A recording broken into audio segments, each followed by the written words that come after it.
In 9 days, Kansas will become the first state in the country where voters will decide abortion rights in the wake of the Supreme Court's Roe v. Wade reversal. And even though it's a primary, any registered voter can weigh in on what's being called the Value Them Both Amendment.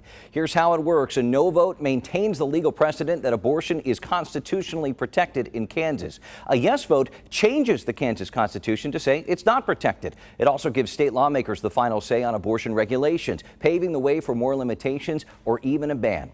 And that's what many pro-choice groups are worried about here, a ban. Leaked audio suggests work to make that a reality is already underway. The Kansas Reflector got a clip from a recent meeting of Republicans in Reno County, Kansas. A woman named Lori Crispin spoke. She called herself the regional director for Value Them Both. And when asked if approving the amendment would lead to lawmakers passing a ban, here's what she said.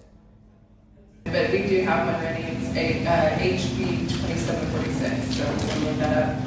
The bill she mentioned was introduced in Topeka this year in March, but died in committee. It would ban almost all abortions with no exceptions for rape or incest. Crispin then says the bill is ready to be reintroduced for lawmakers to take action next session. You heard her mention plans to move it up. We should note a spokesperson for Value Them Both said Crispin's comments do not reflect the campaign's position. We'll get into their response in just a minute. First, please welcome Sherman Smith back to the broadcast. He's editor-in-chief of the Kansas Reflector and broke the story.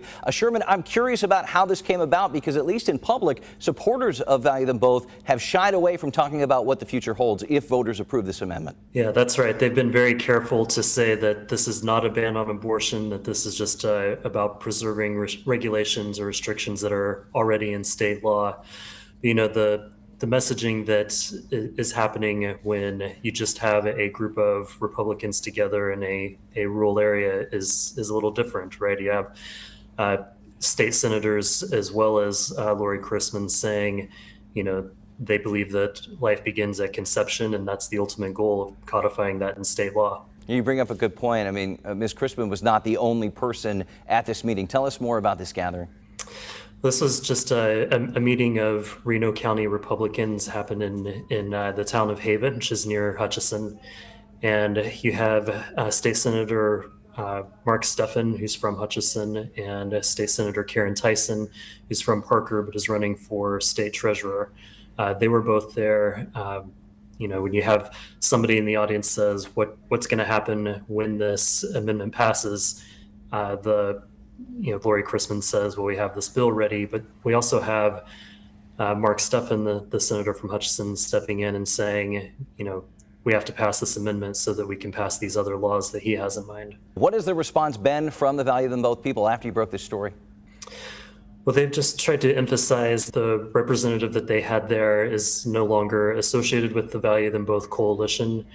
Crispin told me that after the story came out, she told me that she resigned shortly after that meeting. It's not clear why she resigned, but they've emphasized that she did not speak on behalf of the coalition and have, you know, continued to say that this is not about banning abortion.